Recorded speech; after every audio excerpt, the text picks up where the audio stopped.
On assiste des fois à des choses qui sont, on va dire, presque scandaleuses. C'est-à-dire qu'une fois, on a vu quelqu'un qui jouait au casino on-chain avec l'argent qu'il venait de voler de la personne en question. Et qui dépense tout. Et qui dépense en fait quasiment tout. Et donc ça, c'était... Il y avait un côté, mais vraiment honteux, scandaleux. De voir des tels montants partir in fine en fumée. On parle de combien par exemple là c'était plusieurs centaines de milliers d'équivalents en euros. Et donc le mec joue au blackjack, à la roulette, voilà, au poker. Il joue au casino. En plus c'est un casino du coup je dirais qui permet justement les échanges on-chain. Ouais. Et donc on voit l'argent en temps réel arriver dans le casino et puis hop. Salut à tous et bienvenue sur le podcast de Cryptos. Cette semaine, je reçois Sébastien Martin, qui est le CEO de Red Square. Salut Sébastien. Salut Gary, merci pour l'invitation. Alors avec plaisir. Red Square, donc vous êtes une entreprise française spécialisée dans l'investigation on-chain et l'analyse de risque en rapport avec le Web3. Et aujourd'hui, on va voir ensemble des vrais cas d'usage de projets ou de cas concrets que vous accompagnez. Donc ça peut être du vol de crypto, des due diligence de boîtes Web3, ça peut être aussi des fights, on en verra une tout à l'heure. L'idée, c'est vraiment de couvrir un large panel de cas concrets. Et tu es également président de la Ligue pour la sécurité du Web3, donc on verra en fin d'épisode ce que c'est. Bien sûr. Et alors avant que l'épisode commence, n'oubliez pas de vous abonner à la chaîne de Cryptostalk. Donc c'est la chaîne dédiée au podcast sur laquelle on publie les épisodes une semaine à l'avance. Et une fois qu'on s'est dit tout ça, Sébastien, je te propose peut-être d'expliquer rapidement comment a été créé Red Square et directement on va aller dans le vif du sujet. Bien sûr. Avec un premier exemple de crypto volé avec sur plaisir. Un cas concret. Avec plaisir. Déjà, merci pour l'invitation. Encore une fois, moi, je suis vraiment très heureux de m'exprimer aujourd'hui.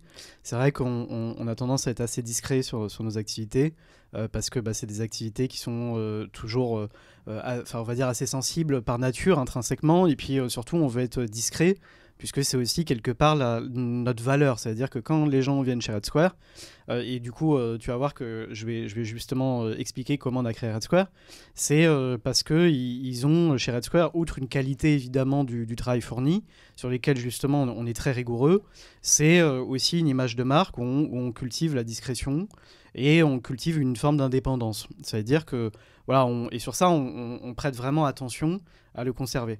Donc Red Square, effectivement, c'est une société française donc, qui est détenue donc, à 100% dans son capital par 3 associés. Donc moi, je suis effectivement le CEO. J'ai un background de juriste et j'ai 2 autres associés qui sont Thomas Ménard, qui est directeur général et en charge des investigations, et Esteban Lopez, qui est, on va dire, qui a un profil plus cybersécurité, tech, et qui détient donc l'autre pourcentage de capital de Red Square. Donc Red Square s'est créé en partant du constat que les risques étaient omniprésents dans le Web3, donc il y a toujours des a priori avec cet univers Web3 où les gens sont plutôt assez réfractaires, et donc il y avait le besoin de développer une entreprise qui est en capacité à la fois de prévenir les risques, donc c'est là où en fait on retrouve notre activité de conseil, et lorsque malheureusement les risques sont arrivés, d'avoir des acteurs de confiance qui viennent aider les malheureusement soit des victimes, donc on aura l'occasion d'y venir, de pertes financières, ou évidemment suite à des situations de hack où il s'agit d'aller appréhender où est passé l'argent. Donc Red Square, on vient de fêter nos 2 ans, donc c'est une boîte désormais qui a plus de 2 ans. Pour résumer, on est né à peu près à 150 investigations réalisées on-chain sur différents types de préjudices. Ça va on va dire entre par exemple 30 000, 50 000, et ça va jusqu'à 50 millions. Donc c'est un large panel. Voilà, et nous aujourd'hui, notre positionnement, c'est d'être vraiment l'acteur de référence sur les investigations on-chain, sur ces préjudices, on va dire, assez importants, et où les enjeux vont être multiples. C'est-à-dire que, tout simplement, lorsqu'on vient nous voir, par définition, on part quasiment d'une feuille blanche. On vient nous voir et on nous demande Red Square, qu'est-ce que vous pensez de cela ?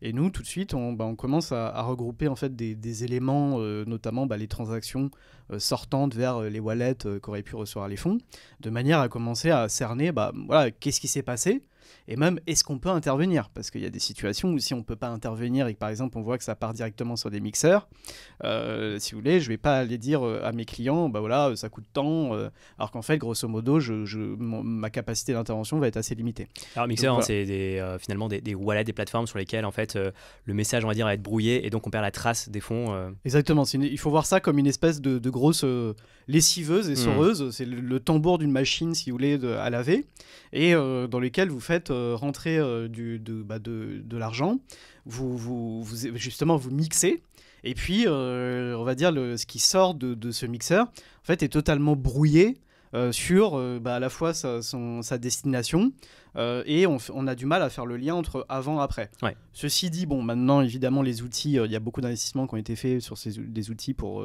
percer, on va dire, les mixeurs. Donc aujourd'hui en tant que tel, c'est pas une difficulté technique, mais c'est une difficulté d'apport de valeur en matière de preuves sur ce genre de situation. Et donc nous c'est très simple, voilà, on fait toujours un filtre de manière à ce que lorsqu'il y a des situations où on ne peut rien faire, on le dit suffisamment en amont et pas attendre, je dirais, la fin de la prestation pour dire « Ah bah malheureusement, on n'a rien pu faire ». Ok. Ça marche. Peut-être qu'on peut parler d'un premier use case. Donc, on va avoir 4 types de cas d'usage que vous traitez. Le premier, donc, c'est les crypto-monnaies volées. Est-ce que tu peux donner des exemples? Alors, pour des soucis de confidentialité, parfois, tu ne pourras pas donner le nom du projet ou tu devras rester vague parce que, comme tu l'as dit, vous êtes tenu par la discrétion dans certains cas. Bien sûr. Donc voilà, mais je te laisse la parole pour des exemples de crypto-monnaies qui ont été volées. Bien sûr. Donc, effectivement, donc, comme tu l'as dit, souvent, en fait, je vais décrire des situations, évidemment qu'on rencontre quotidiennement. Mais voilà, effectivement, on ne cite pas de nom. Non seulement parce qu'aussi il y a la présomption d'innocence qui est aussi en vigueur, parce qu'il faut quand même pas oublier que vraiment notre métier, in fine, ce qu'on produit, s'inscrit in fine dans des procédures judiciaires. Ça veut dire que nous, on intervient ce qu'on appelle en pré-contentieux, et on vient en fait livrer un éclairage technique sur une situation, on va dire, très dégradée. En l'occurrence, a priori, nos clients n'arrivent pas à retirer des fonds après avoir réalisé un investissement en crypto-monnaie. Ce qu'il faut savoir, c'est que en crypto-monnaie, aujourd'hui, le principal enjeu qu'on observe, c'est, on va dire, les canaux de distribution de la crypto ne sont pas suffisamment encore connus du grand public. Ce qui fait que quand quelqu'un veut aller dans la crypto, en général, comment il le fait? C'est au moyen de pubs, par exemple, sur Facebook. Et donc, vous devinez que quand ce canal d'acquisition, on va dire les canaux d'acquisition régulés sont contournés, en général, ça commence mal. Ouais. Et donc, nos clients commencent par exemple, donner leurs adresses mail, le numéro de téléphone, donc sur ces sites qu'ils d'ailleurs ne connaissent pas, et espèrent qu'une relation de confiance va s'établir. Donc ça pourrait être, en fait, au lieu d'aller sur un Coinbase qui peut être digne de confiance, ils vont aller sur un Coinbase bis ou juste un nom qui n'existe pas. Exactement. Et c'est le début des problèmes. Ennuis, ouais. C'est le début des problèmes. Et donc aujourd'hui, moi, j'en profite pour alerter, puisque on a sans doute des auditrices et auditeurs qui nous écoutent et qui ont envie de rentrer dans les cryptos. Moi, je dis commencer dans la crypto par des pubs Facebook ou autres, Instagram, ce que vous voulez, ou sur des messages Telegram non sollicités. Déjà, évitez absolument cela. Moi, je pense qu'aujourd'hui, si vous voulez aller dans la crypto, il faut commencer par aller consulter le site de l'AMF, donc l'autorité des marchés financiers française, qui développe une liste d'acteurs qui sont autorisés à fournir des services sur actifs numériques. Et moi, ça me semble aussi normal que je dise cela, d'autant plus que le coût du PSAN est non négligeable. Donc si en fait personne dit amis, n'allez pas justement sur les sites, je trouverais que ça serait effectivement une situation d'injustice par rapport à tous ceux qui font les efforts justement d'être régulés et compliant. Complètement. Donc déjà, premier conseil, si vous voulez aller dans la crypto, ne commencez pas par ces pubs. Ensuite, donc, allez plutôt sur le site de l'AMF, regardez les différents acteurs, aujourd'hui on en a plus d'une centaine régulés en France, et regardez lesquels vous correspondent. Parce que dans les services sur actifs numériques, après, il y a différentes gammes de services. Il y a ceux qui vont proposer plutôt de la self-custody. Il y en a qui vont être un peu entre les... Enfin, je dirais un peu dans les deux techniquement, mais qui sont régulés comme qui vont faire de la self-custody. Ensuite, il y a évidemment les exchanges centralisés qu'on connaît tous. Et puis, il y a encore, par exemple, le conseil d'investissement pour compte de tiers, où là, c'est plutôt, on va dire, des gens qui sont justement régulés pour vous fournir du conseil sur des services sur actifs numériques. Voilà. Et donc, ceux qui ne passent pas par ce canal, on va dire, régulé classique, mais qui passent par des pubs Facebook, commencent petit à petit à développer une relation, soi-disant, de confiance avec quelqu'un qui les contacte en plus sur WhatsApp, qui essaye en fait de petit à petit s'installer dans leur quotidien. Souvent, ce qu'on remarque, c'est que à la base, pour arriver à cela, il y a souvent des situations psychologiques assez compliquées. Il y en a qui peuvent, par exemple, être victimes de divorce. Il y en a qui ont des maladies. Il y en a qui ont perdu leur emploi. Il y en a qui sont à la retraite et qui voient l'inflation et puis qui ont envie de diversifier leur épargne et aller dans les cryptos. Et quand il y a quelqu'un qui se montre soi-disant très mielleux auprès de vous, voilà, la confiance s'installe. Il commence toujours par faire un premier petit investissement. En général, c'est 250 €. Ouais, alors c'est marrant parce qu'on avait vu ça justement avec Broker Defense. D'ailleurs, je vous encourage à aller voir l'épisode qui a été réalisé il n'y a pas si longtemps. Et effectivement, dans ce cas-là, après, c'est un peu le début des ennuis parce que ce que disait justement Marc de Broker Defense, c'est que tu peux commencer à faire des petits dépôts et au fur et à mesure, ça monte crescendo. Et après, tu as la police de la blockchain qui peut arriver. Enfin voilà, tu as toujours 1000 excuses. Mais est-ce que ça peut arriver également aussi que... une personne va sur un Coinbase par exemple, alors oui ça peut arriver, hein, mais est-ce que c'est des cas que vous rencontrez? Elle se fait par exemple hacker sa boîte mail ou l'accès à son ordinateur, ou c'est connecté, je sais pas, sur un Wi-Fi public? Oui, alors effectivement, donc on va avoir différentes situations. Donc là, il y a on va dire le champ des possibles. Outre ces situations, on va dire qui commencent mal, ces situations, on va dire qui a priori partent bien, peuvent aussi malheureusement des fois mal finir. Donc là, il y a plusieurs vecteurs, on va dire, d'attaque possibles. Ça peut être du phishing, intempestif. Ça peut être la compromission de boîtes mail sur lesquelles vous stockez tout un tas de données personnelles qui vont donner accès à par exemple, vos comptes. C'est parce que, par exemple, il nous est déjà arrivé de rencontrer des personnes qui conservaient malheureusement leur code, mot de passe, identifiant sur leur boîte mail. Bon, la personne y ayant accès, c'est assez simple, malheureusement, derrière d'y accéder. Et aussi, il y a l'intervention tiers par des logiciels en fait, qui viennent prendre le contrôle de l'ordinateur de nos clients à distance. Et là, on voit notamment le logiciel AnyDesk, par exemple, mais qui revient très fréquemment dans nos dossiers. Et qui est téléchargé comment? C'est la personne, je sais pas, elle pense télécharger un film en streaming, par exemple, ou je sais pas, autre chose? Oui, alors c'est même plus simple que ça. C'est que, justement, quand ils veulent rentrer en relation avec des pseudo-conseillers en investissement, ils font des visios. Okay. Et donc, et lors de la visio, ils demandent d'installer AnyDesk. La personne, donc celle qui va malheureusement être victime des faits, installe AnyDesk. Et ayant installé AnyDesk, la personne à distance commence à prendre le contrôle sur l'ordinateur du client et commence à réaliser des opérations.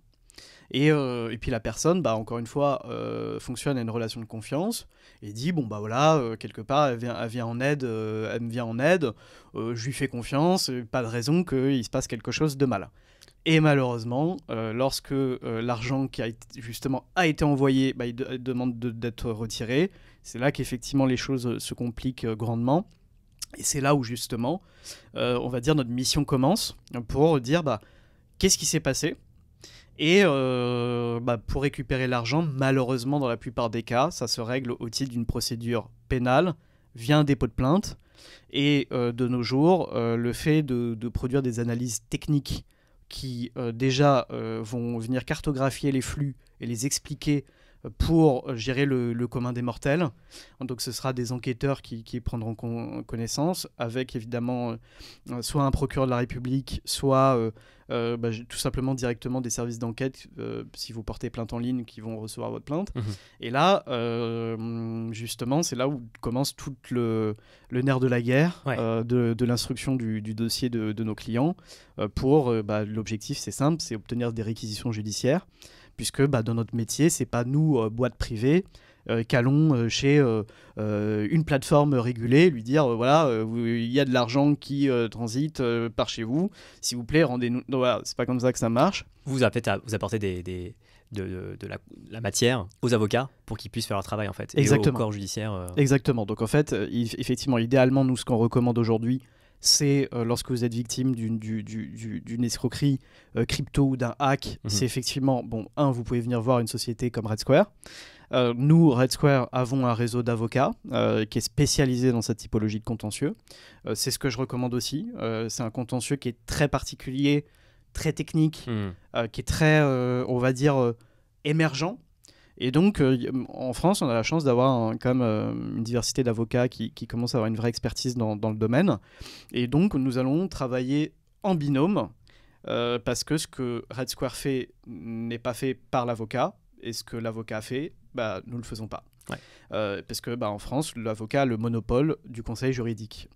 Et nous, lorsque nous travaillons, nous allons effectivement donner les informations aux avocats qui derrière pourront coordonner auprès de, par exemple, d'un magistrat, on va dire inviter ou en tout cas proposer de faire des réquisitions judiciaires à tel et tel compte que nous avons pu identifier. Voilà. Comment ça se passe. Ok. Bon, on a parlé un peu de la partie crypto-monnaie volée. Et juste d'ailleurs, je trouve ça intéressant. Donc, le logiciel dont tu parles, en fait, c'est un logiciel où la personne, elle prend contrôle de l'ordinateur sans même que tu t'en rendes compte. Alors, si on s'en rend compte, parce que on voit en fait la souris se déplacer. Ouais. Par contre, je dirais, ce que j'observe en fait de facto, c'est que nos clients ne font pas forcément de lien entre la transaction qui est en train de se faire et ne questionnent pas, mais qu'est-ce que vous êtes en train de faire, monsieur, avec, voilà. Parce que les gens, il y en a une asymétrie peut-être de compétences et la personne ne comprend pas. Exactement. Et puis, et quand je disais tout à l'heure que des clients, par exemple, sont dans des états psychologiques dégradés, et que je disais que justement, il y a une personne qui, soi-disant, essaye de créer un lien de confiance et à s'installer dans votre quotidien, fait que vous dites ah super, je suis prise en main. Et voilà, je suis pris en main, et comme la crypto est vue comme quelque chose d'extraordinairement compliqué, ils se disent ah super, j'ai des experts avec moi. Ok. Et en fait, c'est pas du tout le cas. Ouais. Avis, peut-être aux plateformes d'échange, il y a un vrai engouement peut-être pour la partie conseil personnalisé. Exactement. C'est peut-être un nouveau service. Ouais, et ce sera pas compliqué de faire mieux que c'est ça. Certains justement proposent. Ouais. Alors on va parler maintenant du la deuxième catégorie que vous réalisez avec Red Square, c'est gérer, on va dire, des faillites d'entreprises blockchain. Alors tu m'as parlé d'un projet par exemple à hauteur de 40 millions sur lequel vous êtes en train de travailler. Est-ce que tu peux en dire un peu plus là-dessus Exactement. Donc Red Square en fait a été mandaté par une ordonnance du tribunal de commerce de Nice pour justement participer à reconstituer les actifs et passifs d'une société en liquidation judiciaire, et donc nous intervenons auprès du liquidateur judiciaire. Donc ça, c'est un use case dont on est très fier. On parle d'un gros montant. On parle d'un gros montant, effectivement. On est sur à peu près aux alentours de 40 millions d'euros d'après les estimations. Et donc, il faut répondre à la question inconnue, où est passé l'argent ?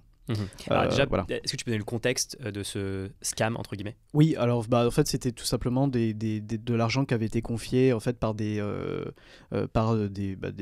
personnes qui ont malheureusement perdu leur somme depuis, et qui on va dire le use case marchait sous la forme de contrats de prêt qu'il signait. Donc il prêtait une somme en fait à l'acteur en question, et donc c'était des sommes assez conséquentes parfois, par exemple soit plusieurs centaines de milliers d'euros, soit des plus petites sommes. En fait, concrètement, c'était un peu du copy trading. C'était presque du copy trading, et malheureusement, donc au début tout allait bien parce que c'était à l'époque où en fait le cours des cryptos se passait bien. Et un jour, lorsqu'ils ont voulu retirer les fonds, les choses ont commencé à se complexifier.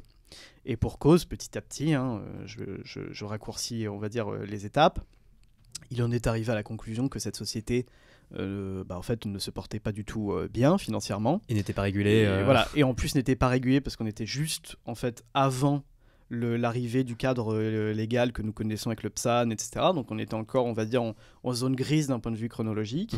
Et malheureusement, les clients, quand ils ont voulu retirer l'argent, la société était de facto en incapacité de les retourner. Donc voilà, une procédure collective, enfin en tout cas, il y a eu une démarche qui s'est initiée nous venons répondre à la question, en fait, à la question inconnue, mais l'argent globalement qui a été confié, où est-il passé? En gros, est-ce qu'il a été perdu ou volé? Voilà, voilà, donc c'est ça que nous clarifions.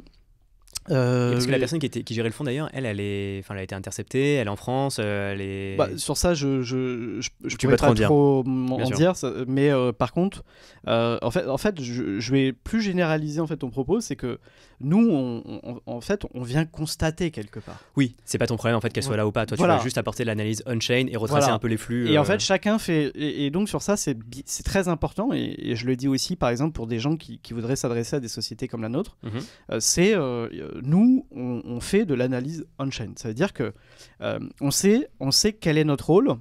Et donc, je suis très clair sur ce qu'on ne fait pas.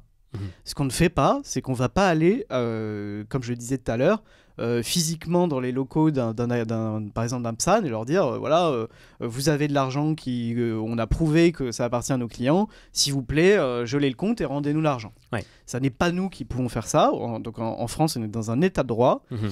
Pour faire ça, comme je disais, en plus, il y a une présomption d'innocence. Et puis, il faut des éléments qui prouvent que voilà, l'infraction est caractérisée. Il faut une infraction aussi. Et donc, nous, on se contente, c'est déjà beaucoup, d'aller vérifier, d'aller analyser l'information on-chain. Donc nous, on ne se contente pas non plus de prendre toutes les transactions, parce que vous doutez bien que, grosso modo, les sommes sont dispersées, et c'est ce qu'on appelle, nous, des pieuvres. C'est-à-dire, à la fin, on a des schémas qui donnent mal à la tête. En mode un peu comme dans les films, avec le FBI qui retresse exactement. Des points entre eux, sauf que version voilà, donc version nous, pas version FBI, mais voilà, version entreprise privée, Red Square, et où, effectivement, très vite, vous voyez des schémas où, évidemment, il y a plus de transactions que ça. Mais nous, on vient mettre les transactions pertinentes. Ouais, parce que sinon, si tu montres à un procureur, je sais pas, des milliers de transactions, il va comprendre. Donc l'idée, c'est de simplifier un peu voilà, tout en étant très précis et exhaustif. Parce que, évidemment, comme je disais, il faut le prouver. Et donc, il faut mettre les transactions qui le prouvent. Okay. Et pourquoi je disais qu'il y a des transactions qui ne sont pas pertinentes, peut-être juste pour préciser ce point-là, pour pas qu'il y ait de confusion parmi nos auditeurs, c'est qu'il y a des transactions qui, en fait, sont de zéro liquidité en tant que telles. C'est des simulacres, en fait, d'opérations qui ont vocation à essayer de noyer le poisson. Okay. Sur la destination finale des fonds. Donc nous, des transactions où il y a zéro valeur monétaire, ça ne sert à rien de, entre guillemets, polluer les esprits avec ces transactions-là. Okay. Voilà, donc aujourd'hui, c'est ça notre métier. On a vraiment vocation à développer ce use case judiciaire. Okay. Donc nous, c'est notre conviction, c'est pour résumer, on veut former ce qu'on appelle un binôme expert-avocat sur les volets Web3, et on veut être l'acteur de référence. L'autre sujet sur lequel on veut être les experts, c'est d'être à la disposition de l'autorité judiciaire pour venir élucider ces cas d'usage crypto qui s'inscrivent, j'ai envie de dire, malheureusement et heureusement. Donc malheureusement parce que c'est des situations dégradées, heureusement parce que quelque part c'est aussi le signe qu'il y a une adoption croissante et que quelque part la crypto s'installe dans le quotidien aussi. Ouais. Et donc cette thématique, vous allez la retrouver dans tous les domaines. Donc là, par exemple, on parlait du droit des sociétés. Demain, ce sera dans le droit de la famille, sur des questions d'héritage, sur des questions de transmission, sur des questions, l'ensemble des thématiques, et même dans d'autres domaines où la crypto occupe une place, même fiscale, même voilà, il y a moult possibilités. Ouais. Et donc Red Square aura vocation à être l'acteur de référence de ce domaine. Et dans ce type de cas, en général, les fonds sortent vers quoi? Vers des plateformes d'échange, vers... Oui, alors il y a plusieurs options. Option, on va dire, la meilleure, c'est que l'argent aille vers des comptes d'exchange centralisés. Et avec lesquels, du coup, vous êtes en contact pour démasquer l'identité. Et qui plus... Donc, en fait, nous, on ne pourra pas, en fait, aller, je dirais, démasquer l'identité. Oui, parce c'est que, au corps judiciaire de le faire. Voilà, et parce que y a un principe de protection aussi des données personnelles derrière les comptes au titre du RGPD. Donc nous, ce qu'on peut faire, c'est d'identifier là où l'argent est allé. Donc on peut collecter les adresses et effectivement donner ces informations-là. Voilà, donc je disais, soit ça va sur des comptes d'exchange centralisés, donc ça c'est plutôt bien, puisque l'essentiel des exchanges en termes de volume, on va dire géré, commence à être régulé en France. Mhm. Donc, on a Binance, on a Coinbase, on a OKX, voilà, les différents. Et puis, on a aussi des exchanges évidemment français, CoinHouse, etc. Et l'autre possibilité, c'est que malheureusement, l'argent reste bloqué on-chain. Mhm. C'est-à-dire que l'argent est sur des poches de liquidité. Donc, par exemple, peuvent être sur des wallets, peuvent être sur des protocoles DeFi, peuvent être sur il y a plein de possibilités. Et malheureusement, là, c'est assez difficile à venir appréhender physiquement, parce que à la fin, s'il faut geler, saisir, il faut qu'il y ait la possibilité, on va dire, presque physique, matérielle, de le faire. Et donc, si ça reste bloqué on-chain, en fait, nous, ce qu'on fait, c'est qu'on va monitorer ces poches de liquidité-là, de manière à se dire, ok, bon, le jour où ça bouge, on aura des alertes et on sera en capacité de notifier auprès des personnes concernées. Mhm. Donc voilà un petit peu les situations. Et puis après, il y a troisième cas, c'est malheureusement l'argent en fait est on va dire complètement dépensé on-chain. Mhm. Donc sur ça, on assiste des fois à des choses qui sont on va dire presque scandaleuse. C'est-à-dire qu'une fois, on a vu quelqu'un qui jouait au casino on-chain avec l'argent qu'il venait de voler de la personne en question. Et qui dépense tout. Et qui dépense en fait quasiment tout. Et donc ça, c'était... Il y avait un côté, mais vraiment honteux, scandaleux. De voir des tels montants partir in fine en fumée. On parle de combien par exemple là c'était plusieurs centaines de milliers d'équivalents en euros. Et donc le mec joue au blackjack, à la roulette, voilà, au poker. Il joue au casino. En plus c'est un casino du coup je dirais qui permet justement les échanges on-chain. Et donc on voit l'argent en temps réel arriver dans le casino et puis hop.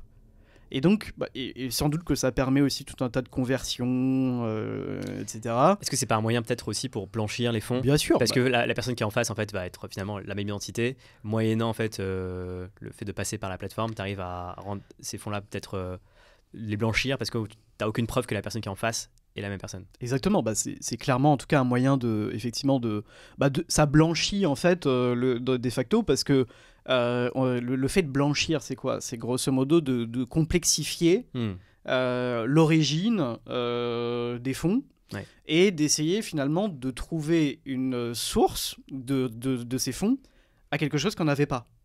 Donc effectivement, le fait de jouer au casino, potentiellement de gagner des gains en plus mirobolants, font qu'in fine, effectivement, vous arrivez, vous dites, voilà, l'argent que je l'ai gagné au casino. Mais c'est des choses, parce que sans doute les gens se diraient, oulala, mais la blockchain et le Web3, c'est le chaos. Il se passe la même chose dans la vraie vie, j'imagine. Exactement. À l'époque, par exemple, c'était les rachats de tickets gagnants au PMU. Vous preniez à l'époque tous les truands de la pègre. Ils jouaient aux tickets gagnants. Il fallait racheter les tickets gagnants en fait du PMU. Donc il y a plein d'exemples mythiques en la matière. Et aujourd'hui, en fait, dans le domaine Web3, on assiste ni plus ni moins qu'à la transposition de ces pratiques en réalité historiques et qui ont toujours existé, mais avec cette nouvelle réalité technologique et les nouveaux, on va dire, acteurs de cet univers. Tout simplement. Ça marche. Un autre cas que vous couvrez, c'est les due diligence de projets Web3. Est-ce que tu peux citer un ou deux cas ? En fait, en quoi ça consiste ? J'imagine que l'idée, c'est par exemple un investisseur, par exemple un fonds de VC, souhaite investir dans un projet et souhaite s'assurer que le projet, d'un point de vue on-chain, est clean et donc va peut-être... aller auditer les transactions passées pour voir si tout est correct et en ordre. Bien sûr, donc en fait là il y a plusieurs possibilités, ça varie aussi de ce qui nous est demandé, mais nous typiquement qu'est-ce qu'on peut faire ? On peut aller vérifier effectivement la traction on-chain du projet. Exemple, je sais pas, il est revendiqué que le projet fait 3 millions d'euros de chiffre d'affaires. Et donc là tu peux aller checker effectivement. Donc je peux aller checker et soi-disant à tant de volume de liquidité. Là concrètement qu'est-ce qu'on peut aller faire ? Par définition c'est on-chain et par définition, certes c'est pseudonyme, mais on a une vision en temps réel de cela. Je vais donner un exemple une fois de ce qui avait été repéré, c'est que le projet avait une espèce d'Excel avec sa traction revendiquée du projet. On ne citera pas le nom, j'imagine. Je ne citerai évidemment pas le nom. Et en réalité, les transactions, c'était du simulacre en fait de volume. Et en fait, il n'y avait aucun volume réel derrière. Le tout en fait pour essayer de gonfler la performance. Et donc, c'est un paraître de réel, c'est un paraître de vrai. Mais la réalité est que ça n'est pas le cas. Donc nous, notre métier, c'est déjà de le détecter. Ensuite, on peut aller checker la robustesse, cyber du projet, puisque justement, là, on focus sur notre part d'investigation, et c'est effectivement un bon 50% de nos activités, mais on a aussi effectivement une activité de cybersécurité, où là, il s'agit d'aller vérifier la solidité technique du projet, et aussi de voir quelle est la part d'innovation réelle dans le projet. Parce qu'en réalité, des personnes qui vont en fait aller faire des duplicats de code en fait déjà existants, et le tout en vous disant que c'est innovant. Bon, alors que c'est juste copie du code. Voilà, je dirais la valeur va être assez relative. Je dis pas qu'il faut pas utiliser des choses, etc. Je dis juste que le fait d'aller dire que voilà, c'est innovant, non, en fait, j'appelle pas ça innovant. Et de facto, notre métier vient protéger l'innovation. Ça veut dire que quelqu'un qui innove vraiment, bon, déjà, ça se voit assez rapidement.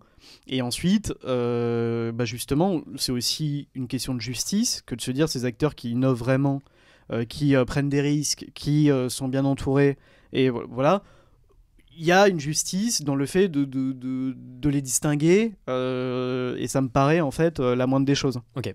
Et depuis le début de Red Square, c'est quoi le cas le plus what the fuck que tu as rencontré Ce cas d'usage avec le casino en ligne, lui, je pense, bat tous les records. Ça veut dire tout le monde qui était partie prenante dans le dossier, même les avocats, qui ont vu ça, et puis on voyait évidemment la situation du client, se sont dit mais c'est juste, là c'était, moi c'est ce que j'appelle de l'indécence. Complètement. Et t'en as un autre dans la même trempe Il y en aurait sans doute. Si ça me revient, je manquerai pas de le dire. Ça marche. Mais oui, on a l'habitude de voir des situations des fois assez ubuesques. Et effectivement, c'est ça que le côté, on va dire, un peu difficile de notre métier. Enfin, il y a un exemple qui m'a beaucoup, on va dire, touché à titre personnel. Okay. C'est une fois une personne handicapée qui vient nous voir. Et en fait, j'ai un frère handicapé. Et quand cette personne, avec son handicap à la fois physique et on va dire moteur, vient nous voir et a été scammée. J'ai vécu ça comme, je voyais mon frère entre guillemets. Ouais, donc un peu comme une agression. Voilà, et donc je trouvais ça d'une violence inouïe. Et pour tout dire et quels sont nos principes aussi dans la matière, moi quand je vois ça, c'est bien clair que je vais rien facturer. C'est-à-dire, j'estime que quelque part, c'est aussi un engagement sociétal que nous avons. C'est que ces situations-là, pour moi, c'est juste inacceptable. Et je veux vraiment prendre à bras-le-corps le fait, et la consigne en interne, c'est que ces situations-là, on doit les aider. Okay. Donc voilà, ça, c'était un témoignage que je voulais donner parce que notre métier est en fait profondément humain. Ça veut dire, moi, mes clients, je les aime. Ça veut dire que j'ai envie évidemment de les protéger, de les aider. Et c'est ça, moi, on va dire notre mission aujourd'hui. Ok. Et en parlant d'engagement, donc c'est une transition vers le fait que tu es président de la Ligue pour la sécurité. De Ligue pour la sécurité pour le Web3. Ouais. Est-ce que tu peux expliquer en quoi ça consiste? Donc c'est une asso dans laquelle il y a pas mal de grands noms. Tu me disais en off juste avant qu'il y avait par exemple le Morpho qui était au board, David Princet donc, qui est le directeur France de Binance, donc il y a d'autres grands noms. Et en fait, c'est quoi la mission finalement de cette ligue Bien sûr, donc la LSW3 pour les intimes, c'est un réseau public-privé de sécurité. Pourquoi on a créé la Ligue en fait, on est parti du postulat que justement par nos activités que je décrivais juste avant, quand on s'est lancé, on a vu mais la sécurité est indispensable pour l'adoption, mais on n'avait pas encore de cadre où nous retrouver. Donc l'objectif de la Ligue déjà, c'est créer ce cadre. Okay. Ensuite, dans le quotidien, et on n'est pas les seuls, notre quotidien, c'est on se rend compte de la nécessité de collaborer public-privé. Okay. C'est-à-dire que le public, comme je disais, le monopole de la violence légitime, le public est indispensable sur ces questions d'enquêteurs, de magistrats, etc. Et le privé vient aussi, on va dire, constater beaucoup d'informations. Et donc, il faut que ces acteurs-là, déjà, se parlent entre eux, se connaissent et partagent leur connaissance de la menace. Parce qu'aujourd'hui, tous les acteurs, on parlait donc effectivement des gros noms que nous fédérons. Donc nous fédérons plus de 90 membres aujourd'hui de la Ligue. Donc effectivement, on a une croissance assez importante. Puisqu'on s'est lancé en avril, on est à 90 membres aujourd'hui. On assiste aussi à un développement de la présence des corporates dans la ligue. Donc des banques. Des banques prochainement. Et notamment des gros acteurs du conseil. Je pense par exemple à Forvis Mazars, je pense à OnePoint, qui sont nos membres. Je pense aussi à évidemment Vivendi, qui est dans notre conseil d'administration, et le ComCyber EMI, donc, qui est le ComCyber du ministère de l'Intérieur, qui est dans notre conseil d'administration et qui est représenté par le général Christophe Husson. Et donc, tu disais aussi en off, je crois, justement, qu'il y avait la police. Voilà, on veut effectivement, donc là, aujourd'hui, effectivement, et d'ailleurs, j'en profite peut-être pour passer cette invitation, c'est que nous, on cherche effectivement à inviter les membres de l'OFAC, qui est l'Office anti-cybercriminalité de la police nationale, à rejoindre aussi la Ligue. Et je pense justement qu'on doit faire ce front commun pour lutter contre ces phénomènes de cybercriminalité. Et aussi parce que le Web3, à l'heure de l'IA générative, donc ça rejoint la commission propriété intellectuelle que nous avons, est une protection, ce que j'appelle moi un pansement, pour protéger les contenus à l'heure de l'IA générative. Ouais. Et donc, nous, ce qu'on travaille, et cette réflexion est coordonnée par le groupe Vivendi, c'est justement de faire apparaître ce nouveau cadre et de permettre une forme de watermaking des contenus pour tout simplement protéger les business models et c'est donc des ayants droit en matière de propriété intellectuelle. Et demain, effectivement, il y aura des évolutions de ce business model à opérer. Et donc, on veut en quelque sorte aussi guider, donner des points de repère dans ce segment-là, et le Web3 apparaît comme une solution. Donc c'est pas toujours un problème, le Web3, c'est aussi effectivement une démarche positive et une solution sur des problèmes très concrets.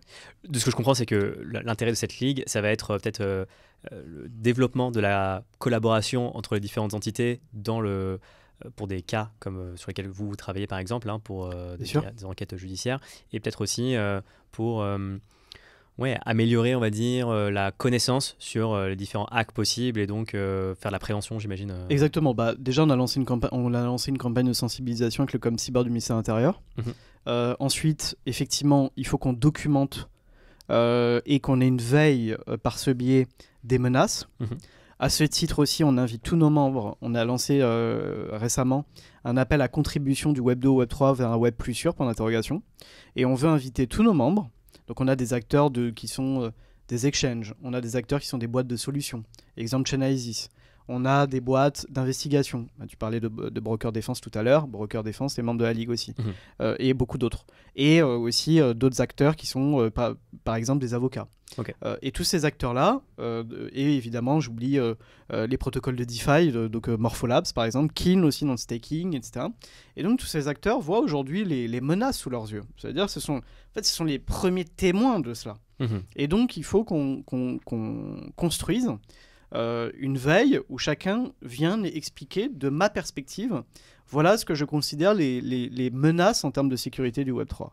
Et par exemple, d'être très concret, c'est-à-dire par exemple pour une boîte X, quel est le nombre de cas qu'ils ont à traiter, combien ils le voient, parce qu'en France et en Europe, on n'a pas de source de données sur les cas de cybercriminalité qui sont sous nos yeux.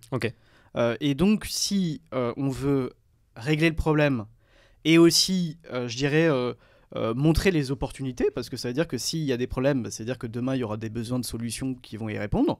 Donc, on a aussi cette approche positive vis-à-vis d'une industrie de sécurité Web3, de dire, voilà la vision globale, et ça aidera aussi évidemment les décideurs publics à faire les adaptations possiblement législatives, d'organisation même de l'État, parce que peut-être il faudra plus de magistrats formés, il faudra plus d'enquêteurs formés, etc., etc.